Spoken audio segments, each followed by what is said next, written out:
고린도전서 15장에 있는 말씀입니다. 고린도전서 15장 55절 말씀부터 58절까지 말씀 보겠습니다. 우리가 살아가면서 어떤 잊을 수 없는 경험을 하게 되어지면 같은 경험을 겪은 사람들끼리 일종의 공동체를 만드는 경우가 있습니다. 어제가 4.3 기념일이었죠. 그리고 다가오는 4월 16일은 우리가 잊을 수 없는 세월호 사건이 발생한 지 7주기가 되어지는 그런 날입니다. 이런 4.3 유가족 모임이나 아니면 세월호 유가족 모임, 그런 공동체가 대표적인 그런 공동체라고 이야기할 수가 있습니다. 요즘은 인터넷 문화가 발달을 하면서 동일한 관심이나 취미를 가진 사람들끼리 공동체를 만들기도 합니다. 이런 공동체의 순기능적인 측면도 있지만 역기능적인 측면도 종종 일어나고 있는 것이 또한 현실입니다. 최근에 문제가 된 N번방 사건이라든가 아니면 자살 사이트까지 등장을 하면서 이제는 죽으러 가는 길에도 공동체를 만들어서 단체로 함께 죽는 그런 사람들도 생겨나기 시작을 했습니다. 그런데 저는 오늘 이 부활절 아침에 인류 역사상 사람들이 만든 공동체 가운데 가장 오랜 역사와 그리고 가장 강력한 영향을 끼친 그런 공동체 하나를 여러분들에게 소개할까 합니다. 그 공동체는 아주 특별한 경험을 하면서 만들어졌습니다. 그리고 지금도 그 사건을 경험한 사람들끼리 여전히 그 공동체를 만들어 가고 있습니다. 이 공동체의 이름은 교회입니다. 이 교회라고 하는 공동체가 어떤 사건을 경험하면서 만들어졌을까요? 그것은 부활하신 주님을 만난 사건, 그 사건을 경험하면서 교회가 시작되어졌습니다. 그래서 오늘 우리가 읽은 이 고린도전서 15장이 포함된 이 본문을 가리켜서 교회는 부활의 공동체다, 그렇게 이야기를 하고 있습니다. 자, 우리가 인생을 살아가다가 어느 날 부활하신 예수님, 살아계신 예수님을 만납니다. 그리고 그분 안에서 내가 새로운 소망을 갖게 되어집니다. 자, 이것을 경험한 사람들끼리 모여서 이룬 공동체가 바로 교회라고 하는 공동체입니다. 자, 우리가 흔히 이 고린도전서 15장을 가리켜서 부활장이다, 그렇게 이야기를 해요. 그런데 이 고린도전서 15장은 크게 두 단락으로 그렇게 나눌 수가 있습니다. 15장 1절부터 19절까지가 첫 번째 단락인데, 이 단락에서 핵심되어지는 메시지는 뭐냐면 예수께서 부활하셨다 라는 것입니다. 자, 그리고 20절부터 마지막 절까지가 두 번째 단락인데, 이 단락의 핵심 메시지는 그를 믿는 우리에게도 부활이 보장되어져 있다, 이것이 핵심 메시지입니다. 자, 우리가 15장 23절 말씀을 보시면 바울 사도가 부활의 순서에 대해서 이야기를 해요. 부활의 순서, 이렇게 설명을 합니다. 자, 23절 같이 한번 읽어보겠습니다. 시작. 그러나 각각 자기 차례대로 되리니 먼저는 첫 열매인 그리스도요, 다음에는 그가 강림하실 때에 그리스도에게 속한 자요. 자, 부활의 첫 열매 누구입니까? 그리스도죠. 예수님이에요. 예수님의 부활의 첫 열매가 되셨습니다. 자, 그런데 예수님만 부활하는 것이 아니라 예수님이 다시 오실 때 누구도 부활한다고요? 그리스도에게 속한 자도 부활한다, 그렇게 이야기합니다. 그리스도에게 속한 자도 부활한다. 저는 이 부분은 그 옛날 개역 한글 성경이 훨씬 더 번역이 좋은 것 같아요. 옛날 개역 한글 성경에는 어떻게 번역이 되어 있냐면 그리스도에게 붙은 자, 그렇게 기록되어 있습니다. 그리스도에게 붙은 자. 저는 이 말이 그리스도인이 누구인가, 누구를 가리켜서 그리스도인이라 하는가 라고 하는 질문에 가장 아름다운 대답이라고 생각이 되어져요. 여러분, 누가 그리스도인입니까? 그리스도에게 붙어있는 사람이 그리스도인입니다. 제가 어릴 때 친구들끼리 놀이를 해요. 숨바꼭질 같은 놀이를 하면 누군가 검지손가락을 딱 높이 듭니다. 그리고 뭐라고 이야기를 해요? 숨바꼭질 할 사람 여기 붙어라. 그런 말 안 해보셨어요? 그렇게 하잖아요. 그리고 거기에 붙어있는 사람들끼리 같이 놀이를 합니다. 여러분, 누가 그리스도인입니까? 교회를 다닌다고 해서 다 그리스도인이 아니에요. 교회 다닌다고 해서 그 사람이 다 믿는 사람도 아닙니다. 여기 이렇게 보면 이 자리에도 안 그리스도인들이 있어요. 안 그리스도인들이 있습니다. 예수님이 딱 손가락 세우시고 나를 믿는 사람 여기 붙어라 라고 했을 때 그 예수님의 손가락에 붙어있는 사람, 그 예수님에게 붙어있는 사람, 여러분 그 사람이 그리스도인입니다. 우리 좌우 앞뒤를 바라보시면서 한번 인사해 볼게요. 그리스도에게 붙어 있으셨습니까? 한번 물어보세요. 그리스도에게 붙어 있습니까? 그리스도에게 붙어 있으십니까? 여러분, 예수님에게 붙어 있는 사람이 그리스도인이에요. 그리고 예수님에게 붙어 있는 사람에게 주신 약속이 있습니다. 그 약속이 뭐예요? 예수님이 부활하셨듯 너희도 부활할 것이다. 그 약속을 주셨습니다. 그래서 교회라고 하는 공동체는 부활하신 주님을 만나 그 놀라운 경험을 바탕으로 이루어진 공동체, 그 공동체라고 할 수가 있어요. 자, 그 증거로 고린도전서 15장 5절에서 9절까지 말씀을 보면 부활 사건을 목격한 사람들의 리스트가 거기에 소개가 되어지고 있습니다. 자, 처음에는 누가 나옵니까? 게바가 나와요. 게바, 베드로죠. 그 다음으로는 12제자가 나오고 그리고 500여의 형제들이 나옵니다. 예수님의 제자들만 부활을 주장했다. 그러면 우리가 의심할 수가 있죠. 그런데 500명 이상의 사람들이 부활하신 예수님을 만났습니다. 자, 그 다음 누가 나오냐면 야고보가 나와요. 여기서 말하는 야고보는 누구냐면 예수님의 제자 야고보가 아니라 예수님의 친동생 야고보입니다. 우리가 복음서에 보면 예수님의 동생들이 예수님을 안 믿었죠. 심지어 예수님에게 뭐라고 이야기하냐면 형 미쳤어? 그렇게까지 이야기했단 말이죠. 자, 그런데 그 야고보가 부활하신 예수님을 만나요. 그리고 그에게 믿음이 들어가요. 그래서 초대교회의 아주 위대한 기둥 같은 존재로 그가 쓰임받습니다. 자, 그리고 맨 마지막에 누구예요? 만삭되지 못한 나도 봤다. 그렇게 이야기합니다. 만삭되지 못한 나도 봤다. 이건 누구예요? 바울이죠. 바울. 만삭되지 못한 나도 봤다. 저희 쌍둥이도 만삭되지 못해서 태어났는데 만삭되지 못한 그들도 주님을 보기를 원합니다. 자, 이렇게 연약한 나, 부족한 나에게도 부활하신 주님이 찾아오셨다라고 그렇게 바울이 이야기합니다. 자, 이렇게 부활 사건을 목격한 사람들이 부활의 증인이 되어져서 초대교회를 이루기 시작을 했습니다. 자, 우리가 복음서를 보면 예수님께서 십자가를 향해서 가까이 가세요. 점점 십자가가 가까이 다가오면 다가올수록 제자들은 예수님에게서 멀어집니다. 그래서 드디어 이런 표현이 성경에 등장을 하죠. 제자들이 다 예수를 버리고 도망하니라. 그렇게 기록되어져 있습니다. 자, 예수님을 따라다녔던 공동체는 이제 해체되어진 것처럼 보입니다. 더 이상 예수를 믿는 사람들이 사라진 것처럼 보였습니다. 그런데 어느 한순간 도망갔던 제자들이 다시 모이기 시작을 합니다. 그리고 그들의 입에서 예수는 소망이라고, 예수는 생명이라고 외쳐대기 시작합니다. 그것도 목숨 걸고 외치기 시작을 합니다. 자, 도대체 무슨 일이 일어났을까요?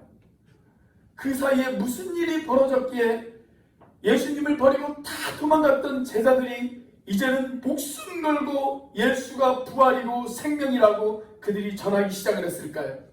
그들이 부활하신 주님을 만났죠. 부활하신 주님을 만났어요. 부활하신 주님을 만나자마자 그들의 삶은 뿌리까지 변화되어지기 시작합니다. 그리고 담대해졌습니다.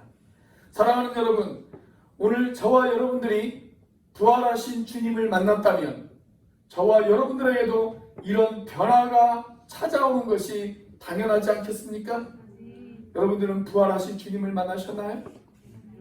그 증거가 어디에 있습니까?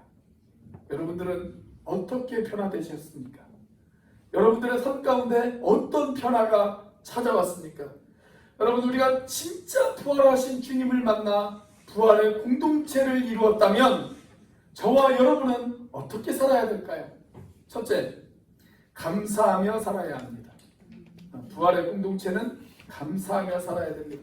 도대체 무엇을 왜 감사해야 될까요? 저는 인생의 최고 문제는 죽음의 문제라고 생각합니다. 죽음의 문제. 우리가 그렇게 좋아하는 돈도, 그렇게 좋아하는 권력과 명예도, 여러분, 우리가 죽으면 다 소용없어요. 그래서 죽음이야말로 우리 인간에게 있어서 가장 본질적인 문제다라고 그렇게 이야기할 수가 있습니다. 자, 그런데 예수님께 붙어있는 그리스도인은 어떤 사람입니까? 예수님께 붙어있는 그리스도인은 이 죽음의 문제를 해결받고 살아가는 사람들이다 라고 그렇게 이야기할 수가 있습니다. 여러분, 어떻게 해결함을 받았습니까? 예수님의 부활이 이 죽음의 문제에 대한 해답이에요. 우리는 다 죽어요. 자, 그런데 내가 죽고 난 이후에 나는 부활한다, 이 사실을 확실하게 믿는 사람이라면 여러분, 죽음은 그 사람에게 있어서 더 이상 공포의 대상이 되어지지 않습니다. 물론 죽음이라는 것은 여전히 우리에게 두려움을 가져다주는 그런 존재이기는 해요. 그렇지만 내가 부활한다, 예수님이 부활하셨듯 나도 부활한다 라는 믿음이 나에게 확실하게 있다면 죽음은 더 이상 우리의 공포의 대상이 되어질 수가 없습니다. 여러분, 예수님하고 친하게 지냈던 사람 가운데 나사로라고 하는 사람이 있죠. 나사로. 자, 그런데 어느 날 이 나사로가 죽었어요. 그리고 그 소식을 예수님이 들었습니다. 자, 그러자 예수님께서 아주 뜻밖에도 이런 이야기를 하세요. 우리 친구 나사로가 잠들었도다. 그렇게 이야기하십니다. 자, 그리고 뭐라고 말씀하시냐면 내가 깨우러 가노라. 그렇게 이야기하십니다. 자, 여기서 깨운다라는 것은 부활을 이야기하는 것이죠. 자, 그러니까 죽음은 뭐예요? 죽음은 잠자는 것이에요.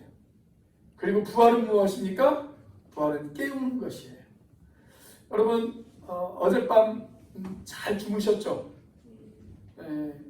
이렇게 보니까 어젯밤에 잘 못 주무셔서 지금 이 시간에 주무시는 분들도 계시는 것 같아요.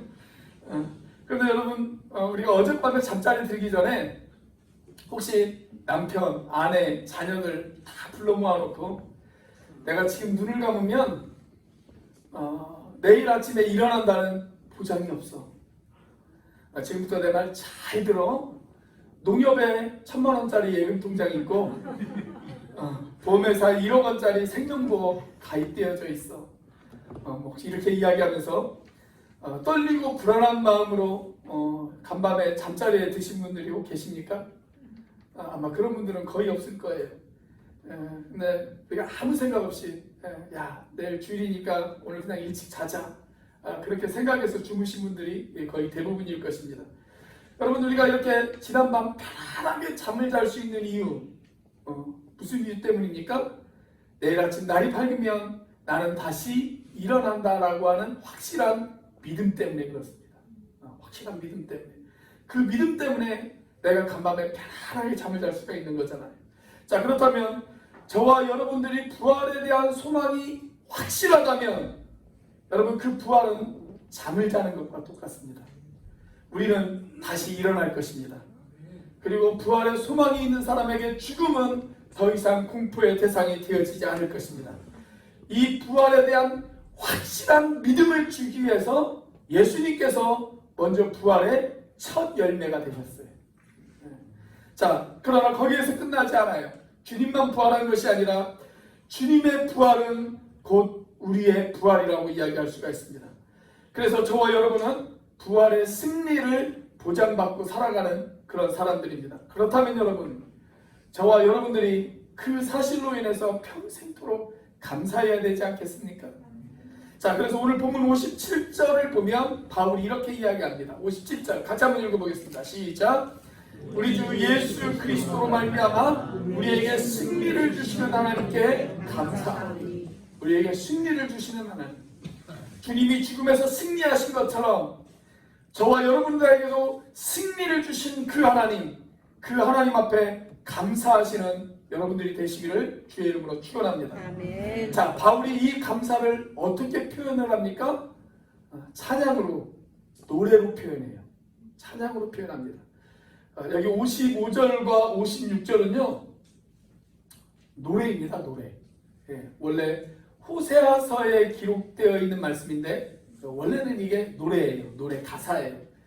그러니까 이 구절을 읽을 때도 어떻게 읽으셔야 되냐면 노래처럼 읽으셔야 됩니다. 자, 우리 55절만 노래처럼 한번 읽어보겠습니다. 노래처럼 시작. 그게 무슨 노래예요? 그게 무슨 노래입니까? 사망아 사망아 너의 승리가 어디 있느냐, 뭐 이런 식으로 해야 이게 노래 아니겠어요? 자, 사망아 내가 어찌 나를 쏘려고 하느냐. 사망아 사망아 너는 나를 이길 수 없어. 죽음아 너는 나를 절대로 이기지 못해. 이렇게 지금 바울이 승리의 노래를 부르고 있는 거예요. 여러분, 장례식장에서 노래를 부르는 종교 기독교밖에 없어요. 왜 그렇습니까? 부활의 소망을 믿기 때문에 그렇습니다. 사랑하는 여러분, 우리가 인생을 살아가는 여정 가운데에서 크고 작은 문제들이 저와 여러분들 가운데 있을 수 있어요. 때로는 돈 때문에 힘들 수도 있고, 때로는 자식들 때문에 가슴 아픈 일을 겪을 수도 있고, 때로는 건강 때문에 우리가 어려운 가운데 처할 수도 있습니다. 그러나 우리가 예수님께 붙어있는 이상, 내가 예수님께 붙어있다면 저와 여러분들의 삶 가운데 가장 근본적인 문제, 죽음의 문제가 해결함 받고 살아가는 사람들입니다. 자, 그렇다면 여러분, 우리가 그 문제를 해결함 받았다는 그 사실 하나만으로도 우리는 평생토록 감사하며 살아가야 되는 사람인 줄로 믿으시기를 바랍니다. 그 감사가 저와 여러분들의 삶에서 끊이지 않고 일어나는 그런 인생이 되시기를 주의 이름으로 축복합니다. 자, 부활하신 주님을 만난 부활의 공동체는 어떻게 살아야 될까요? 두 번째로, 흔들리지 말아야 합니다. 우리 옆에 있는 분들 바라보면서 한번 인사해 볼게요. 흔들리지 맙시다. 한번 인사해 봅시다. 흔들리지 맙시다. 자, 지금 바울이 이 편지를 어디로 보내고 있어요? 고린도 교회로 보내고 있어요. 고린도 교회로. 자, 그런데 이 고린도라고 하는 이 도시는요, 자유의 도시였습니다. 종교의 자유가 있는 그런 도시였어요. 자, 그런데 유독 그리스도인들에게만큼은 그들이 관대하지 않았습니다. 바울은 이 도시에서 전도했던 경험을 사도행전에서 이렇게 이야기를 합니다. 사도행전 18장 6절 말씀 우리 같이 한번 읽어보겠습니다. 시작. 그들이 대적하여 비방함을 바울이 옷을 털면서 이르되 너희 피가 너희 머리로 돌아갈 것이요 나는 깨끗하니라. 이후에는 이방인에게로 가리라 하고. 자, 이 도시에서 바울이 전도를 할 때 그리스도인들에게 대한 비방이 있었어요. 그리고 그리스도인들에게 대한 대적이 있었습니다. 그러니까 핍박과 회방이 있었다라는 이야기죠. 자, 이런 핍박을 받으면서 지금 고린도 교회의 성도들이 흔들리고 있었습니다. 자, 또 하나, 이 고린도라고 하는 도시는요, 이 소아시아에서 가장 번성한 도시였어요. 여러분, 번성한 도시의 특징이 하나 있습니다. 그게 뭔지 아십니까? 번성한 도시의 특징. 그게 뭐냐면 우리를 타락하게 만드는 유혹들이 너무 많다는 거예요. 도시가 번성하면 번성할수록 우리가 타락하게 만드는 그런 요인들이 너무나도 많이 있습니다. 이 고린도가 바로 그런 도시였습니다. 죄가 넘치고 사치가 넘치고 음란함이 넘쳤던 도시가 바로 이 고린도라고 하는 도시였어요. 어느 정도였냐면 당시에 허랑방탕하게 살아가는 사람들, 그 사람들을 가리켜서 뭐라고 이야기를 했냐면 이렇게 이야기했습니다. 야, 저 사람 참 고린도 사람 같아. 네, 그렇게 이야기를 했어요.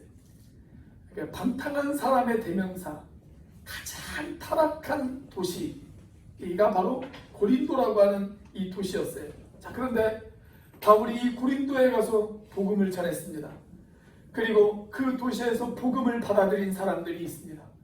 그리고 그 사람들끼리 모여서 공동체를 이루었습니다. 그 공동체가 바로 고린도 교회죠. 자, 그런데 이렇게 신자가 되었지만 하나님의 자녀가 되고 예수님을 그리스도로 그들이 영접하며 살아가고 있지만 아직도 그들의 삶 가운데 너무나도 많은 유혹이 있었어요. 너무나도 많은 유혹. 지금 우리가 살아가는 이 시대처럼 너무나도 많은 유혹이 그들 가운데 있었습니다. 그러다 보니까 믿는다고 하면서도 그 유혹 앞에서 흔들리는 사람들이 너무나도 많이 있었어요. 자, 밖으로는 핍박과 회방이 있습니다. 안으로는 유혹들이 있습니다. 밖에서도 흔들어대고 안에서도 흔들어대기 시작을 합니다. 자, 이제 고린도 교회 사람들에게 바울이 부활의 소망을 이야기하면서 뭐라고 이야기를 하냐면 58절에서 이렇게 이야기를 합니다. 내 사랑하는 형제들이여, 견실하며 흔들리지 마십시오. 흔들리지 마십시오. 여러분, 우리가 왜 흔들립니까? 견고하지 못하니까 흔들리는 거예요. 견고하지 못하니까. 제가 요즘 월요일마다 계속 치과를 다니는데 치과 의사가 제 일을 보더니 저는 다른 사람보다 치아가 4개가 더 있대요. 좌우 이 아래로 사랑니가 다 있답니다. 그리고 잇몸하고 이하고 이렇게 잇몸이 꽉 잡아줘야 되는데 잇몸하고 이 사이에 틈이 많이 벌어져 있대요. 그래서 이가 흔들리고 아프다고 그렇게 이야기를 하더라고요. 여러분, 견고하지 못하면 흔들립니다. 흔들리고 아파할 수밖에 없어요. 그렇다면 우리가 어떻게 견고해질 수 있을까요? 저와 여러분들의 믿음이 어떻게 견고한 믿음이 되어질 수 있을까요? 자, 그 비밀을 바울은 이미 고린도 전서 15장 1절부터 우리에게 이야기를 하고 있습니다. 자, 1절과 2절 말씀 같이 한번 읽어보겠습니다. 시작. 형제들아, 내가 너희에게 전한 복음을 너희에게 알게 하노니 이는 너희가 받은 것이요 또 그 가운데 선 것이라. 너희가 만일 내가 전한 그 말을 굳게 지키고 헛되이 믿지 아니하였으면 그로 말미암아 구원을 받으리라. 자, 여기 바울이 뭐라고 이야기하냐면 내가 너희에게 전한 말을 굳게 지키면 너희들이 구원을 받을 것이다. 그렇게 이야기합니다. 내가 너희에게 전한 말을 굳게 지키면 너희들이 구원을 받는다. 근데 이게 바울의 말이 아니에요. 바울의 말이 아니고 1절에 보면 그게 뭐예요? 복음입니다. 복음. 내가 전한 복음. 내가 전한 복음 안에 너희들이 굳건히 서 있으면 너희들이 구원을 받을 것이다. 그 이야기입니다. 여러분, 오늘날 성도들이 왜 흔들릴까요? 복음에 대한 확신이 없어서 그래요. 복음에 대한 확신이 없어서. 자, 그렇다면 복음이 무엇입니까? 정말 안타까운 것은 뭐냐면 정말 오래 교회 생활을 했음에도 불구하고 복음이 무엇이냐고 물으면 답을 못 하시는 분들이 계세요. 내가 예수님의 복음을 듣고 구원받았습니다 라고 이야기하면서 그러면 그 복음이 무엇입니까? 라고 물어보면 그 복음이 무엇인지 답을 못하는 분들이 있다는 거예요. 여러분들에게도 다 한번 물어보고 싶어요. 복음이 무엇입니까? 여러분, 복음이 뭐예요? 자, 그 대답이 3절에 있습니다. 자, 3절 같이 한번 읽습니다. 시작. 내가 받은 것을 먼저 너희에게 전하였노니 이는 성경대로 그리스도께서 우리 죄를 위하여 죽으시고 자, 우리의 죄 문제를 해결하시기 위하여 누가 오셨습니까? 예수님이 오셨습니다. 그리고 내가 죽어야 될 그 자리에서 예수님이 대신 십자가를 짊어지시고 나를 위하여 피를 흘려주셨습니다. 나를 위하여 대신 죽으셨습니다. 그분의 피 흘림으로 말미암아 내가 용서함을 받았습니다. 그게 뭐예요? 그게 복음이에요. 그게 복음입니다. 자, 그런데 이것은 아직도 복음의 반쪽밖에 되어지지 않습니다. 그러면 나머지 반쪽은 어디에 있을까요? 나머지 반쪽은 4절입니다. 자, 4절 같이 한번 읽습니다. 시작. 장사 지낸 바 되셨다가 성경대로 사흘 만에 다시 살아나사. 자, 복음은 예수님이 나의 죄를 위하여 십자가에서 대신 돌아가셨다. 거기까지만 복음이 아니라 그렇게 죽으신 주님이 다시 부활하셨다. 그리고 그 주님이 나에게도 부활을 약속하셨다. 여러분, 거기까지가 복음이에요. 거기까지가 복음. 그래서 주님의 죽음이 나의 죽음이 되어지고 주님의 부활이 나의 부활이 되어지는 것, 그리고 그것을 확실하게 믿는 사람, 여러분, 그 사람은 흔들리지 않습니다. 흔들리지 않아요. 물론 사탄은 우리를 계속해서 흔들어댈 것입니다. 그러나 부활하신 주님을 확실하게 믿는 사람은 여러분 일시적으로 흔들릴 수는 있지만 견고하게 주님 앞에 붙어 서 있습니다. 여러분, 사탄이 흔들면 그 부활하신 주님을 바라보세요. 그러면 그 주님께서 여러분들을 붙잡아 주실 것입니다. 아멘. 이 교회라고 하는 공동체는요, 참 신기한 공동체예요. 신기한 공동체. 우리가 역사를 보면 교회가 얼마나 많이 죽었는지 몰라요. 야, 이제 교회는 끝났다 라고 그렇게 생각을 했는데 그때마다 교회가 다시 일어나요. 다시 살아나요. 여러분, 인류 역사상 교회만큼 도전을 많이 받은 공동체가 없습니다. 그러나 그렇게 다 죽었다라고 생각했던 공동체가 그때마다 다시 살아나고 다시 일어납니다. 여러분, 교회가 이렇게 지금까지 살아있는 이유, 왜 그럴까요?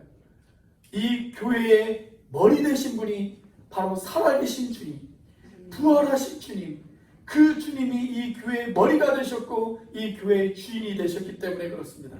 지금도 교회는 많은 도전을 받습니다. 그러나 교회는 다시 일어설 것입니다. 저는 교회는 다시 일어설 것이라고 믿습니다. 다시 일어서서 우리를 살리실 그 부활하신 주님, 그 주님을 믿으시는 여러분들이 되시기를 주의 이름으로 축원합니다. 자, 부활하신 공동체 어떻게 살아야 될까요? 세 번째로 주의 일에 힘써야 합니다. 주의 일에 힘써야 됩니다. 자, 오늘 본문의 마지막 절 같이 한번 읽어보겠습니다. 시작. 그러므로 내 사랑하는 형제들아, 견실하며 흔들리지 말고 항상 주의 일에 더욱 힘쓰는 자들이 되라. 이는 너희 수고가 주 안에서 헛되지 않은 줄 알미라. 자, 여기 뭐라고 기록되어 있냐면 항상 주의 일에 더욱 힘쓰는 자들이 되라. 그렇게 우리를 권면하고 있어요. 우리가 어쩌다 한 번은 잘할 수 있어요. 그런데 주님을 섬기는 일은 일회성 이벤트가 아닙니다. 항상 주님을 섬기셔야 합니다. 세월이 가면 갈수록 더욱 열심히 주님을 섬기셔야 합니다. 여러분, 우리 안에는요, 죄성이 있어요. 죄성. 죄를 짓고 싶어하는 본능이 우리 안에 있어요. 이 죄성은 참 이상하게 생겼는데 우리가 죄를 안 지으려고 하면 안 지으려고 할수록 우리를 더 흔들어내기 시작합니다. 그래서 야, 내가 이제 흔들리지 않아야 되겠다. 내가 이제 복음 안에 굳게 서서 흔들리지 않아야지. 이렇게 결심하면 결심할수록 나를 더 흔들어내요. 야, 내가 이제는 죄를 안 짓고 살아야 되겠다. 이렇게 결심하면 결심할수록 우리 속에 있는 죄의 본성은 우리를 더 죄의 유혹에 빠지게 만듭니다. 자, 그래서 내가 무엇을 안 해야 되겠다라고 하는 이런 결심만으로는 우리가 거룩해질 수 없어요. 내가 무엇을 안 해야지. 무엇을 안 해야지. 이런 결심만으로는 우리가 굳건히 세워질 수가 없습니다. 자, 우리가 아이들을 키울 때도 보면 집에서 야, 집안에서 뛰는 거 아니야. 집안에서 뛰지 마. 그렇게 이야기를 한다고 해서 아이들이 안 뜁니까? 안 그러죠. 아이들이 집에서 안 뛰게 하려면 이 아이들의 에너지를 분출할 수 있는 다른 그 무엇인가가 필요해요. 이것을 심리학에서는 뭐라고 이야기하냐면 대치 혹은 승화, 그렇게 이야기를 합니다. 자, 우리의 믿음도 마찬가지예요. 바울이 고린도 교회 교인들에게 내 형제들아 흔들리지 말아라, 그렇게 이야기합니다. 그러면 흔들리지 말아야 될 무엇인가 할 것을 줘야 돼요. 할 것. 그 할 것이 뭐예요? 여러분, 주의 일에 힘쓰십시오, 그렇게 이야기합니다. 주의 일에 힘쓰십시오. 그렇다면 주의 일이 무엇일까요? 주의 일. 무엇이 주의 일입니까? 주일마다 교회 와서 예배드리는 것이 주의 일일까요? 물론 그것도 주의 일이라고 할 수가 있죠. 자, 그런데 바울이 이 고린도전서에서 지금 이야기하고 싶어하는 주의 일, 그것이 무엇인지를 알려면 고린도전서 9장으로 넘어가야 됩니다. 자, 고린도전서 9장 1절 말씀 우리 같이 한번 읽어보겠습니다. 시작. 내가 자유인이 아니냐? 사도가 아니냐? 예수 우리 주를 보지 못하였느냐? 주 안에서 행한 나의 일이 너희가 아니냐? 자, 여기에서 바울이 뭐라고 이야기하자면 주 안에서 행한 나의 일이 있다, 그렇게 이야기합니다. 주 안에서 행한 나의 일이 있다. 내가 행한 주의 일이 있다, 이거죠. 주의 일이 있다. 그 주의 일이 뭐예요? 너희가 아니냐 그러잖아요. 너희가 아니냐, 너희가 내가 행한 주의 일이다, 그렇게 이야기합니다. 여기서 말하는 너희는 누구예요? 고린도 교회 교인들을 말하는 것이죠. 그러니까 바울이 이야기하는 주의 일이 무엇이냐면 고린도에 사는 사람들에게 복음을 전해서, 그리고 그들이 예수 그리스도를 닮아가는 제자로 그들을 만드는 것, 그게 주의 일이에요. 그게 주의 일. 내 옆에 있는 연약한 지체들을 세워주고 그들을 잘 붙들어 주어서 그들을 신자다운 신자로 만드는 것, 여러분, 그것이 바로 주의 일입니다. 여러분, 주의 일은 어떤 프로그램이 아니에요. 교회 어떤 행사 열심히 참석한다고 해서 그게 주의 일이 아니에요. 여러분, 주의 일이 뭐냐면 나 때문에 사람들이 세워지는 것, 연약한 사람들이 나 때문에 힘을 얻고, 때로는 그들을 권면하고, 때로는 그들을 위로하고, 때로는 그들을 야단치면서 그들을 그리스도인다운 그리스도인으로 그들을 만들어가는 것, 여러분, 그것이 바로 주의 일입니다. 때로는 그 일을 하기 위해서 나의 시간을 투자합니다. 때로는 그 일을 하기 위해서 나의 물질을 투자합니다. 그래서 시간 내어 만나서 밥도 사주고 커피도 사주고 그리고 위로해주고 권면해주면서 힘들어하고 연약한 지체들을 세워가는 것, 여러분, 그것이 성경에서 이야기하는 주의 일이에요. 주의 일. 내가 무슨 직분을 받았네, 그것이 주의 일이 아니에요. 그건 주의 일하고는 아무 상관이 없어요. 여러분, 직분을 받아놓고도 내가 남을 붙들어 주기는커녕 오히려 자신마저 흔들리고 있다면, 여러분, 그 사람은 주님과 전혀 상관이 없는 사람입니다. 여러분들은 어떠실지 모르겠지만 저는 개인적으로 직분에 대해서 그렇게 크게 가치를 부여하지 않습니다. 제가 같이 일하고 싶은 사람, 정말 제가 믿음의 동역자로 여기고 같이 몸된 교회를 섬기면서 하나님의 나라를 만들어가고 싶은 사람, 여러분, 그 사람은 어떤 직분을 가진 사람이 아닙니다. 기꺼이 나를 희생할 줄 아는 사람, 기꺼이 나를 헌신할 줄 아는 사람, 그래서 연약한 지체들을 세우는 그 일에 나의 땀이 들어가고 나의 헌신이 들어가고 나의 노력이 들어갈 줄 아는 사람, 여러분, 그 사람이 바로 진짜 주의 일을 하는 주님의 일꾼입니다. 그리고 그런 일을 가장 잘 실천할 수 있는 장소가 어디일까요? 목장이에요. 목장. 여러분들이 속해 있는 목장.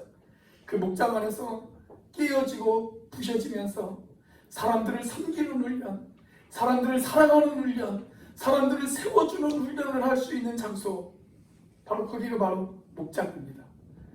우리가 지금 코로나 때문에 이 목장 모임이 제대로 이루어지고 있지는 않지만 적어도 올 하반기에는 코로나와 상관없이 좀 목장 모임을 다시 한번 가져보려고 그래요. 여러분, 우리 주님은 그렇게 살아가는 사람들을 지금도 찾고 계십니다. 그래서 우리 부활하신 주님이 부활하셔서 누구를 찾아가세요? 다시 갈릴리 바다에서 고기를 잡으러 간 베드로를 찾아가시잖아요. 그리고 베드로에게 뭐라고 이야기를 합니까? 내가 나를 사랑한다면 내 양을 먹이라고, 내 양을 치라, 내 양을 먹이라, 그렇게 이야기하지 않습니까? 오늘 또 부활하신 주님은 바로 이런 사람을 찾고 계십니다. 기꺼이 주의 일에 힘쓸 수 있는 사람, 기꺼이 섬기며 사랑하고 세워주는 일에 자기를 헌신할 줄 아는 사람, 바로 이 사람이 주의 일꾼입니다. 오늘 저와 여러분이 바로 그런 주님의 일꾼 되는 그런 부활의 공동체를 만들어가는 저와 여러분들이 되시기를 주의 이름으로 축원합니다. 아멘. 기도하시겠습니다.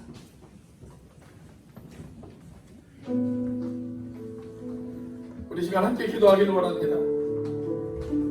주님의 죽음이 곧 나의 죽음이고 주님의 부활이 곧 나의 부활임을 믿습니다.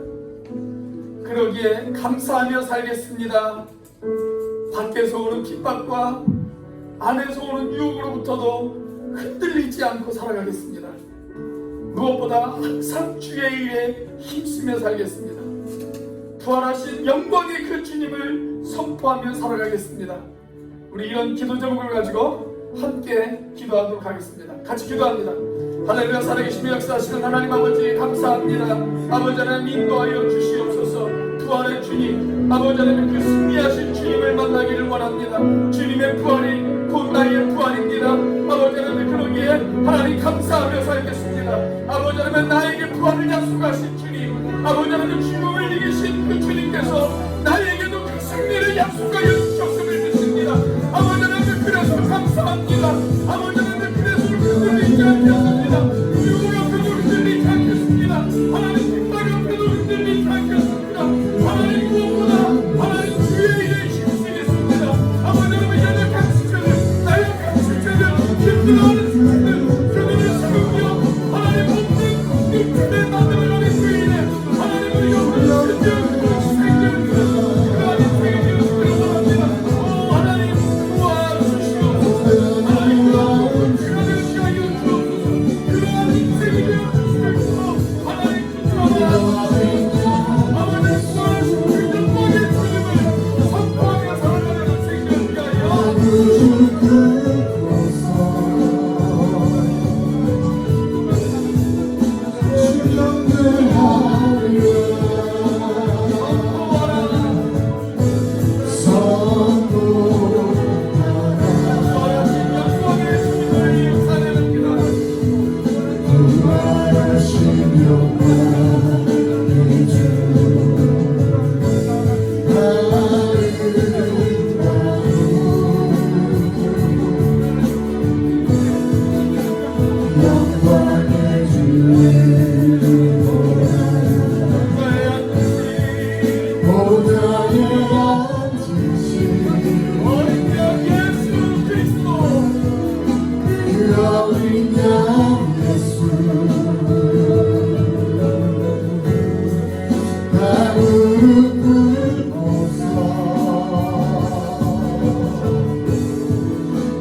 영광과 능력을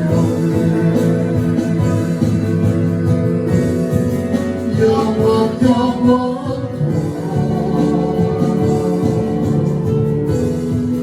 받아 주옵소서. 모두의 안지신 그 어린 양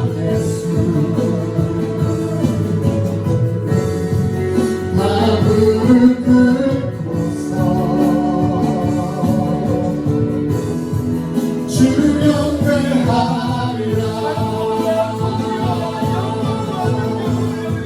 찬송과 존귀와 영광과 능력을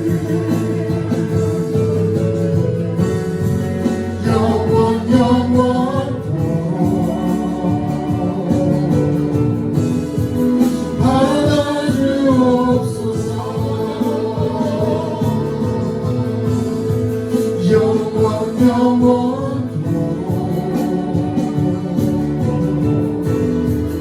받아주옵소서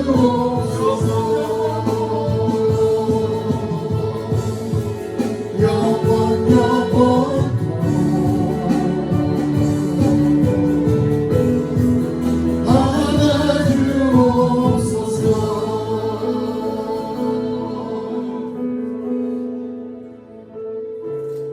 주님 주신 말씀을 가슴에 새깁니다. 부활하신 주님을 만나 부활의 공동체로 우리를 불러 모아주셔서 감사합니다. 주님께서 부활의 첫 열매가 되시고 주님의 부활이 곧 나의 부활임을 확신시켜 주셔서 감사합니다. 아멘. 주님 감사하며 살겠습니다. 아멘. 흔들리지 않게 살겠습니다. 아멘. 유혹으로부터 핍박으로부터 하나님 굳건히 우리의 믿음을 지키며 살아가겠습니다. 아멘. 주의 일에 힘쓰며 살아가겠습니다. 아멘. 그렇게 부활하신 주님을 선포하며 살아가는 우리 온누리 부활 공동체가 되어줄 수 있도록 인도하여 주시옵소서. 아멘. 이제는 우리를 위하여 십자가에 달리신 성자 하나님의 은혜와 그 독생자를 죽기까지 내어주신 성부 하나님의 사랑과 지금도 그 사랑을 깨닫게 하시고 충만하게 하시는 성령 하나님의 교통하심이 우리에게 부활의 소망을 주신 주님께 감사하며 흔들리지 않고 주의 일에 힘쓰기로 작정하는 온누리교회 형제자매들 머리 위에 지금부터 영원까지 함께 하시기를